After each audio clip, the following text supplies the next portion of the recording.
buenos días, hoy es lunes, empezamos la semana y la empezamos bien. Y tenemos en el estudio a la doctora Mayra Castañeda García. Ella es presidenta de la Comisión Iberoamericana de Calidad Educativa. Y pues, como está ahorita caliente, candente, todas estas situaciones de la educación en México, pues queremos que nos dé su punto de vista al respecto de cómo está la educación, qué está sucediendo con los maestros, qué es la reforma educativa, muchas interrogantes que a nosotros todavía no nos aclara, ni notas de prensa, ni sesudos comentarios, ni mucho menos, ni las ideas a veces descabelladas de algún gobierno.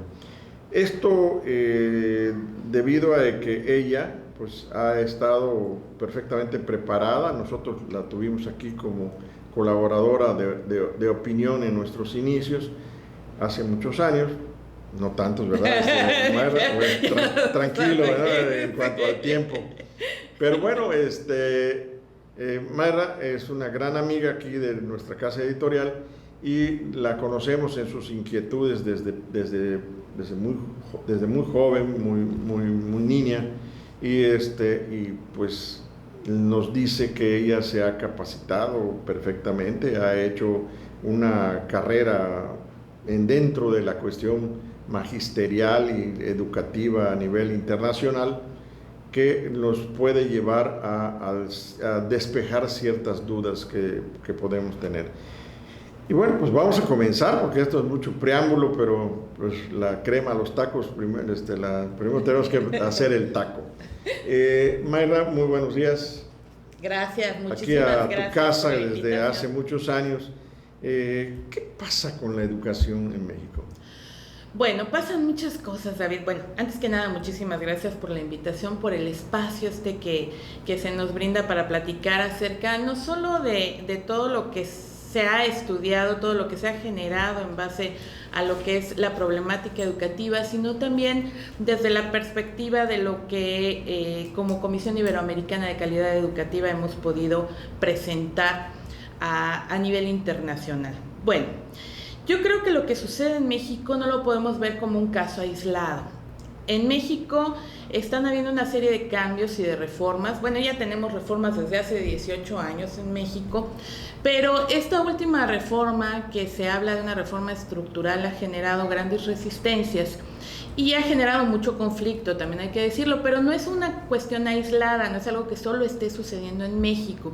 Vimos estos procesos, por ejemplo, en Chile ya hace muchos años, sucedió también en Colombia, sucedió en Perú, ha estado sucediendo en diferentes países, en Panamá, donde vienen todas estas reformas educativas como una gran oleada que responden a propuestas, a sugerencias, ¿verdad?, de organismos internacionales como es el BID, como es el FMI, desde luego a través de la OCDE, que es un organismo que se dedica a diferentes aspectos y a realizar estudios de calidad educativa, de calidad de vida, etcétera, en diferentes países. Entonces, ¿qué es lo que pasa?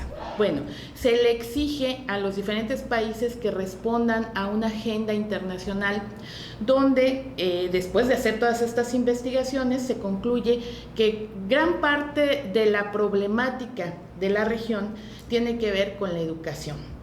Con esta educación que no está respondiendo a la gran promesa de la escuela. Y hay que aclarar aquí un punto. No se trata de englobar, y yo creo que es un proceso que tenemos que empezar a hacer como sociedad, no se trata de meterlo todo en el mismo costal. Educación no es responsabilidad exclusiva de la escuela. La educación es un proceso humano que es necesario para preparar a nuestros niños para la edad adulta. Sin embargo, en este proceso no solo se involucra la escuela, sino también cuentan mucho los padres de familia, desde luego, la sociedad, los medios de comunicación, que cada vez se han erigido más como una fuerza de control social o de apertura de la información. Y estamos en una era muy complicada porque efectivamente muchos niños y muchos jóvenes tienen acceso a una cantidad inmensa de información. Aquí la problemática viene cuando, como los sistemas escolares, que se llaman de manera inadecuada realmente sistemas educativos, porque bueno, los ministerios son ministerios de educación, secretarías de educación, etcétera, se les empieza a ver como el gran vertedero. A mí me decían en Colombia es que el problema de la educación es que nos ven en la escuela como si fuéramos el gran vertedero, el gran basurero. ¿En dónde vamos a solucionar una situación de drogadicción? En la escuela. ¿En dónde vamos a solucionar una situación de depresión juvenil? Pues a través de la escuela. Incluso, ¿cómo vamos a saber cuántos padres de familia trabajan o cuántos tienen piso o cuántos... una N cantidad de encuestas que llevan a cabo los organismos nacionales de estadística e informática? Bueno, pues a través de la escuela, ¿no? Porque es una institución que agrupa, que aglutina, y es, déjame decirte, la última institución a nivel social que agrupa y aglutina de manera realmente cohesionada a los seres humanos. Entonces, todo va a través de la escuela, y a la escuela cada vez se le exigen y se le exigen y se le exigen más cosas. Se le exige no solo que prepare a los niños y a los jóvenes para el futuro, sino, bueno, hace 200 años, cuando surge la escuela pública, se habla de que la escuela debe de responder y debe de cumplir una gran promesa, que es la movilidad social. Y esta movilidad social viene desde una lógica muy sencilla. Existe la era industrial y entonces se empieza a requerir mano de obra calificada. Entonces, ¿dónde se va a preparar a todos esos... esa mano de obra, ese obrero calificado? Pues a través de la escuela. Y esa es la gran promesa. Se le dice a los campesinos: mete a tu hijo a la escuela y se convertirán en obreros calificados y tendrán una mejor calidad de vida. Esa promesa hace muchos años que ya no se cumple. Esta movilidad social, donde los jóvenes pensaban en una carrera para tener mejores ingresos, para hacer algo que les guste, para sentirse felices con lo que hacen, bueno, ya tiene muchísimos años que no está sucediendo, ¿no? Y vemos pues el gran fenómeno de jóvenes que egresan de una licenciatura, incluso de un posgrado, de un nivel doctorado, y no encuentran trabajo más que como choferes o poniendo su propio negocio, su taquería o lo que puedan, ¿no? Lo que tengan a mano. Entonces, cada vez hay más exigencia hacia la escuela. Se le dice, bueno, tú tienes que solucionar este problema, pero la verdad es que es un problema sistémico y que una reforma no va a solucionar ni va a poder hacer que se cumplan todas esas expectativas. Yo infiero al respecto de esta situación que se está dando dentro de la cuestión magisterial.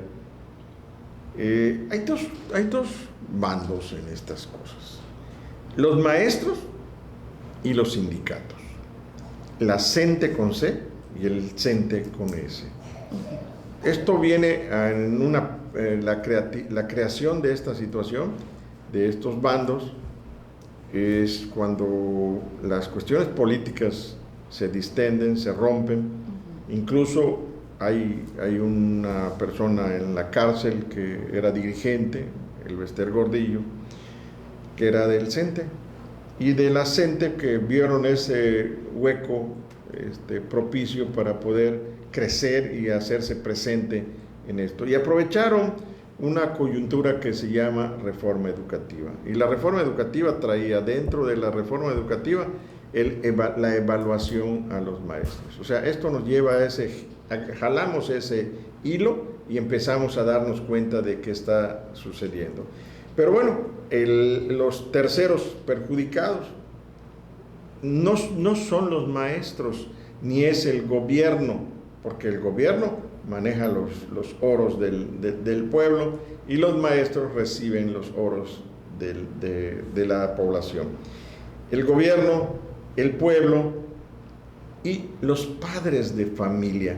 ¿Cuánta responsabilidad recae también en esta situación? Porque ahora vemos que también ellos están tomando cartas en el asunto y están abriendo escuelas que permanecen cerradas. Y esto está sucediendo en varios estados de la República, en Chiapas, en Oaxaca, en Guerrero, en Michoacán y en parte de Jalisco. Y hay otros que ya están tomando también muy en serio esta situación, los más afectados en cuanto a donde estallan siempre los rayos, en el Distrito Federal. las marchas en las avenidas, las tomas de plazas y monumentos y todo el desbarajuste que se va dando. Las negociaciones del gobierno, porque también esto implica mucho esta situación. Acláranos algo de eso. Sí, bueno, mira, aquí las reformas, yo creo que hay que darnos cuenta, uno, que las reformas estructurales que han sido vendidas como la panacea, como lo que va a cambiar realmente a nuestro país, y que realmente no tienen mucho alcance. ¿Por qué no tienen mucho alcance? Bueno, porque es una reforma a nivel constitucional en donde se agrega este factor de la evaluación, efectivamente, pero no solo se agrega la evaluación.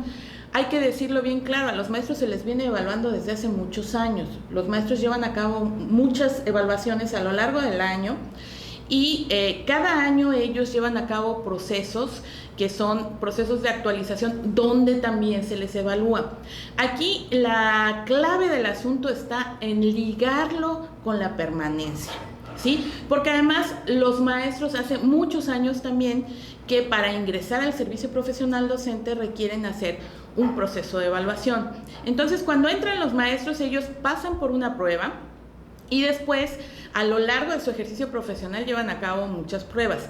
Aquí la reforma constitucional vino a ser el ligarlo con la permanencia, ¿sí? Entonces, y con la promoción también es cierto, pero no todos los maestros quieren promoverse, no todos los maestros quieren ascender en el escalafón.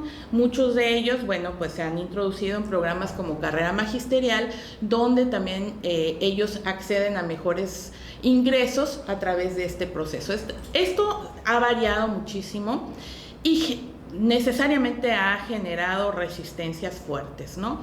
Se sabía, a mí me tocó, por ejemplo, estar en Guerrero en octubre de 2012, y en las escuelas en Guerrero, te estoy hablando de la montaña alta, de la montaña baja, te estoy hablando de lugares como pues no solo en Chilpancingo y en Acapulco, que son lo más representativo, sino pues, ¿qué te gusta? En Jalpa, en muchos lugares donde ellos estaban, que ya se considera la sierra, donde están aislados de cierta manera, ya había lonas que decían no a la reforma educativa y estaban firmadas por el CENTE, por el Bester Gordillo. El Bester Gordillo ya sabía que venía esta reforma y ella se opuso determinantemente porque sabía que iba a golpear a los maestros. Independientemente de lo que fuera, la señora, la maestra, hizo una serie de movimientos, su trabajo lo hizo muy bien, además de que, bueno, sabemos toda la corrupción y todo lo que se robó. Conjuntamente con Vicente Fox y después con Calderón, estuvo también muy ligada a los gobiernos panistas, siendo ella una representante de los gobiernos priistas, ¿no? Sí, pero bueno, su trabajo lo hizo muy bien en la medida en la que consiguió muchas prestaciones para los docentes, eso es cierto. Ganó mucho terreno, hay que decirlo también, esto que se ha vendido como parte del paquete de las reformas estructurales, que es recuperar la rectoría del Estado, pues el Estado nunca ha sido la Caperucita Roja que llegó el lobo feroz y le quitó la canasta. El Estado ha cedido espacios y los ha cedido y se los cedió al magisterio durante muchos sexenios porque pues necesitaba ese músculo magisterial para moverse electoralmente, ¿no? Entonces, no se trata aquí de ver a los maestros por un lado, al sindicato por el otro lado, a las autoridades por el otro lado y a los padres de familia por otro. Yo creo que hay que ver todas estas interacciones que se han ido dando a lo largo de los años y que han generado toda una serie de prácticas que es realmente lo que se quiere acabar. ¿Cuáles son las prácticas? Bueno, sabemos que la heredabilidad de las plazas, eso surgió a partir de la Revolución, que fue una práctica, bueno, posterior a la Revolución, ya con José Vasconcelos y con toda esta leva que se hizo de los maestros, pero son unas prácticas que se hicieron cotidianas, se hicieron uso común. Y empezó esta parte del Estado de dejar espacios al sindicato, en donde el sindicato, lo sabemos, se fortaleció como nunca antes se había visto en ningún otro país de Latinoamérica, ¿no? Llegó a ser el sindicato más importante de toda Latinoamérica, el CENTE, y cuando entran estas reformas, la primera jugada, bueno, sacar de la jugada a la maestra. ¿Se equivocó Peña al meter a la cárcel a Elvester? Me parece que... ¿Puede ser uno de sus errores? Yo creo que no fue exactamente lo mejor que podía haber hecho. Pero también hay que tener claro que el gobierno recibía mucha presión también del sector empresarial. Que el sector empresarial de pronto voltea a ver y se da cuenta que la educación es un gran negocio. Porque viene haciendo negocio desde hace mucho tiempo. Desde luego. Y entonces empieza a presionar con la educación pública, como ha sucedido, déjame decírtelo y regreso a este punto, como ha sucedido en Chile, como está sucediendo en otros países como Brasil, como Colombia, como Perú, como Bolivia, donde se han ganado, como Panamá, ya hablamos de Panamá y de Puerto Rico, que ya son países latinoamericanos, pero con una gran intromisión de la cultura de Estados Unidos. Entonces, aquí es una tendencia, es una corriente, se han abierto las puertas para que la educación sea un producto y sea negociable y sea lucrativo. Entonces, en la medida en la que es lucrativo, empiezan a entrar otros actores en esta ecuación. Ya no solo estamos hablando de sindicatos, que sí hay que decirlo, los sindicatos se han llevado un fuerte porcentaje de los ingresos educativos, porque si bien es cierto que tenemos uno de los presupuestos más bajos a nivel PIB en Latinoamérica, lo cierto es que el 99% de ese presupuesto se va hacia sueldos y hacia operatividad. Y de esos sueldos de operatividad, bueno, si nos ponemos a dar cuenta, nos ponemos a analizar un poquito, nos daremos cuenta que mucho de eso se lo han llevado los sindicatos, ¿no? Entonces, sí, efectivamente, los niños y los jóvenes son los más perjudicados en este proceso. Que hay que decirlo y hay que dejarlo claro, en la reforma educativa no se contempla ni a los niños ni a los jóvenes. Son solamente un pretexto, ¿sí? Bien, como ustedes han podido escuchar, todas estas cosas que realmente nos preocupan, y ese es un análisis un poquito más profundo de lo que es la realidad educativa en México.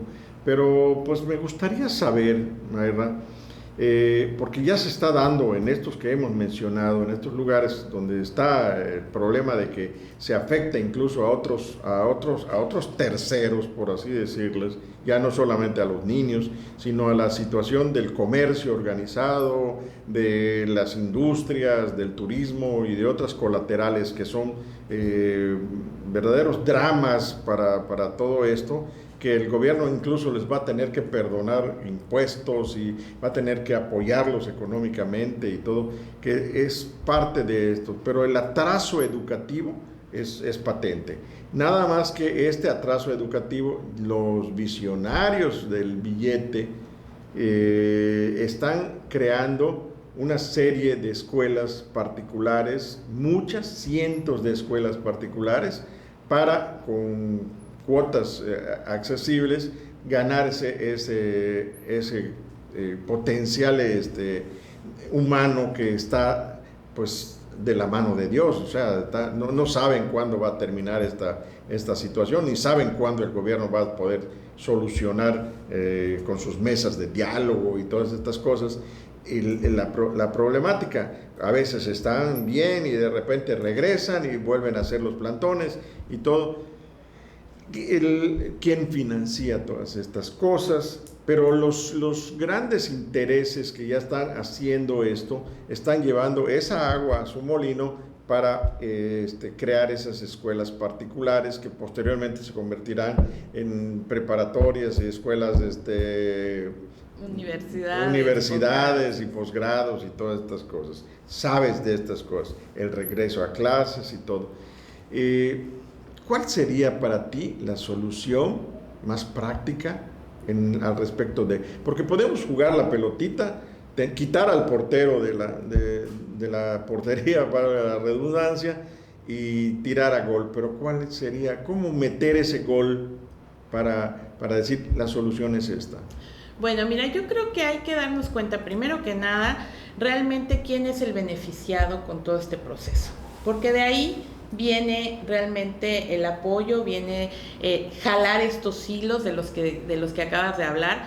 Yo creo que efectivamente tú lo has dicho y has puesto el dedo en la llaga en este sentido. Yo creo que son las grandes cúpulas empresariales que tienen grandes intereses en la educación, que obviamente no les conviene la educación pública y que están poniendo a padres, a maestros, a gente del pueblo, finalmente, de los estratos más vulnerables de la sociedad, unos contra otros. Entonces, ¿a quién le afecta un plantón? No le afecta al gran corporativo, que finalmente si su camión de pan no llega al destino, no le va a pasar nada, sino le afecta al panadero que todos los días genera su stock muy mínimo de pan y que no lo puede vender. O el restaurantero que ha hecho grandes esfuerzos o cierran negocios. Exactamente, entonces cierran los negocios. ¿Y quiénes vienen y compran esos negocios ya vulnerabilizados? Pues los grandes corporativos, como está sucediendo en la educación. Tú ves que hay escuelas que tienen 10 años, 20 años, 15 años, que tienen gran éxito, que son escuelas con un proyecto realmente pedagógico, y de repente viene un corporativo y las absorbe y las compra, y se vuelve esta producción en línea de licenciados, de ingenieros. Ya lo vimos aquí con el Patria. Bien, pues ahora que hablamos del Patria en el mes patrio, todo esto lo sabe el gobierno. Desde luego. Todo esto lo sabe la iniciativa privada, todo esto lo saben los maestros, todo esto lo saben los grandes líderes, todo esto lo han visto los medios de comunicación, le han sacado raja incluso a todas estas cosas, y verdaderamente cómo nos ven ahora que tú te vas a un posgrado en Barcelona y vas a estar allá un año y has estado escauteando lo que está sucediendo en los países europeos. ¿Cómo nos ve el mundo en Colombia, en Perú, en Argentina, en X lugar? Bueno, la percepción... ¿Cómo nos ve a nosotros la percepción por este problema? Es muy complicada. Mira, hay sectores, ¿no? Como siempre sucede, se dividen las opiniones, y hay sectores que dicen, bueno, hasta que al fin se está tomando cartas en el asunto. A mí me decían en Chile, bueno, mientras un maestro sí sea dueño de su plaza, como es dueño de su casa, no va a poder avanzar la educación en México. Entonces, yo creo que esta visión de que efectivamente son servidores públicos, que efectivamente no se pueden adueñar de las plazas, que el sindicato sí está para defender los derechos laborales, pero no puede tampoco introducirse en la parte pedagógica ni determinar una serie de procesos, porque eso, bueno, compete a la autoridad educativa. Eso desde luego que son espacios que se tienen que recuperar, pero también es cierto que tenemos que ponernos de acuerdo en lo que significa calidad educativa, porque calidad educativa definitivamente no va a ser generada con maestros estresados, maestros que están pensando que si el próximo año van a tener o no van a tener plaza, que tienen que estar más a disposición de un sindicato que está mostrando músculo, que está mostrando fuerza, yendo a marchar, yendo a hacer plantones, y donde pues se siente incómodo. Un maestro necesita espacio, necesita tiempo. Hay mucha gente que piensa, no, es que ser maestro es nada más llegar a las 7 de la mañana, firmar o checar tu tarjeta, dar clases, lo que viene en el libro, y ya después te vas a tu casa a las 12 del día, a la 1 de la tarde más tardar. No es cierto. Un maestro llega a su casa, se pone a trabajar, se pone a hacer planeaciones, se pone a revisar evaluaciones, se pone a diseñar material didáctico. Hay un estudio muy interesante de la OCDE que fue presentado en 2012 en la Cámara de Diputados, donde se dice que el 30%, a mí me parece alarmante este dato, el 30% del presupuesto educativo que se utiliza en México viene directamente de los maestros. El maestro que saca de su bolsa y compra la cartulina, el maestro que saca de su bolsa y le da a desayunar al niño, el maestro que saca de su bolsa y compra un paquete de cosas que se requieren, de fichas para jugar, que decora su salón, que compra libros. Todo eso sale de la bolsa de los maestros, y eso no se dice. Y se piensa, es que los maestros son revoltosos, y es que los maestros no quieren trabajar. No es cierto, los maestros trabajan muchas más horas de las horas que el padre de familia alcanza a ver, porque el maestro no llega con las manos vacías. El maestro responsable. Desde luego, y te voy a decir una cosa, yo he recorrido todo el país. El 90% de los maestros que yo he tenido la oportunidad de actualizar, de fortalecer y de capacitar, son maestros comprometidos, son maestros que dejan la piel en el aula, son maestros que están dispuestos a dar sus sábados, sus domingos, sus noches, sus vacaciones para estudiar, para actualizarse, para capacitarse, para desarrollar alternativas, para ser innovadores en su aula, que hacen gestión, que se van a los ayuntamientos y piden al alcalde, oiga, necesito una silla porque tengo un niño parado, oiga, necesito un pizarrón porque estoy escribiendo en la pared, oiga, pues ya los que tienen un poquito más de recursos ya han podido solucionar algunas situaciones ya físicas, pues que necesito un proyector, que necesito una pantalla, que necesito una computadora que tenga, hay escuelas que tienen computadoras y no tienen luz. Y eso es un sistema, y eso es un problema de sistema, es un problema estructural, no podemos echarle la culpa al maestro. El maestro está en la lógica, y yo conozco muy pocos maestros, porque sí me los he topado, sí me he topado a los maestros, debo decirlo, que de repente les preguntas ¿por qué eres maestro? Y te dice, porque a mí mi papá me dijo que se trataba de llegar, pasar lista y ponerse a leer el periódico. Y eso vengo haciendo desde hace 20 años, sí es cierto. Sí existen esos maestros, pero son los menos. Yo, la verdad, en mi experiencia me he topado, son los menos. Los maestros que venden plaza, esos son los que están en los sindicatos, esos son los que están en las oficinas. Los que están frente al grupo son maestros comprometidos. Son maestros, muchos con de ciertos ellos, contubernios. algunos, no todos, porque también, o sea, los que tú ves en las oficinas de las secretarias de educación, eso sí, pero si tú te vas a las escuelas y si tú platicas con ellos y si tú llevas a cabo un trayecto formativo con ellos, te das cuenta que son otro tipo de personas. Son maestros que entraron por vocación, son maestros que no están haciendo dinero, que tienen créditos que van a tener que pagar hasta después de que se mueran, porque viven realmente de prestado. Entonces, estos maestros son un gran capital, pero ¿qué es lo que pasa? Que los embarramos, decimos, no, es que los maestros no quieren trabajar, es que no, los maestros son víctimas en muchos casos de los sindicatos, de las autoridades y de estos contubernios en los que ellos no tienen injerencia, además. Bueno, pues ustedes han escuchado todo esto, pero no nos podemos ir sin dejar una visión al respecto de esta isla de paz y tranquilidad que se vive en Yucatán. ¿Es cierto que hay paz y tranquilidad en el magisterio en Yucatán? No, yo creo que ya se están gestando muchos grupos de resistencia fuertes, maestros que se están preguntando, bueno, y yo al final en qué estado, en qué situación voy a quedar. Maestros que están viendo que de repente les dicen que ya la evaluación es opcional, es voluntaria, pero que realmente el próximo año los van a evaluar de manera obligatoria con un nuevo modelo que desconocen, un modelo que supuestamente, y ese es otro tema que es amplísimo, pero rápidamente para nombrarlo, es un modelo que supuestamente está a revisión, que supuestamente está a consulta, pero que en las escuelas ya se está empezando a manejar.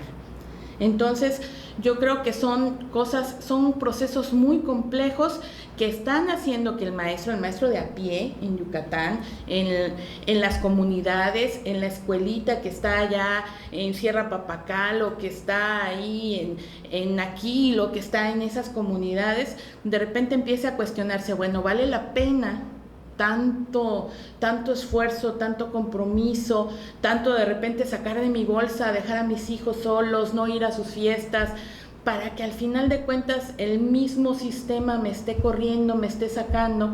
Y obviamente eso, pues si estos grupos magisteriales de resistencia no ven una solución y no pueden llegar a acuerdos con el gobierno, pues finalmente empezaremos a ver el cierre de escuelas.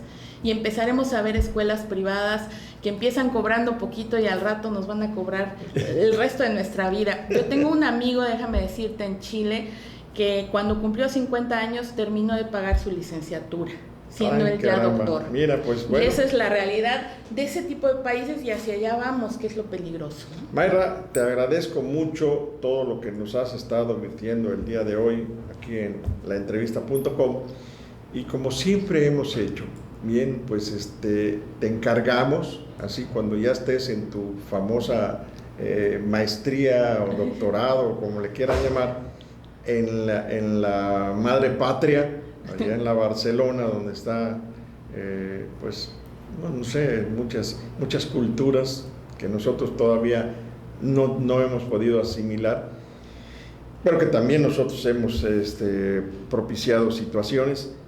Que nos mantengas informado, de que te mantengas tú también informada, que no pierdas el hilo de lo que está sucediendo en este paraíso terrenal que se llama Yucatán, que todo el tiempo vas a ser nuestra corresponsal ahí en España, en Barcelona.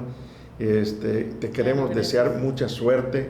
Gracias. El día que te vayas, bueno, pues vamos a tener que ir con el mariachi o no sé, a despedirte. Pero sí es importante porque, señores, esto no hay que echarlo en saco roto.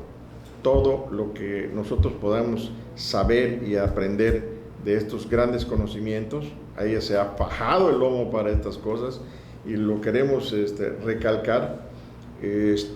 Sí es necesario preservar este clima, porque si no después el caos nos revienta a todos. Muchas gracias. Muchísimas buen viaje. Gracias. Que todo sea éxito. Gracias. Es tu casa por siempre. Ya lo sé. Muchas gracias. Gracias.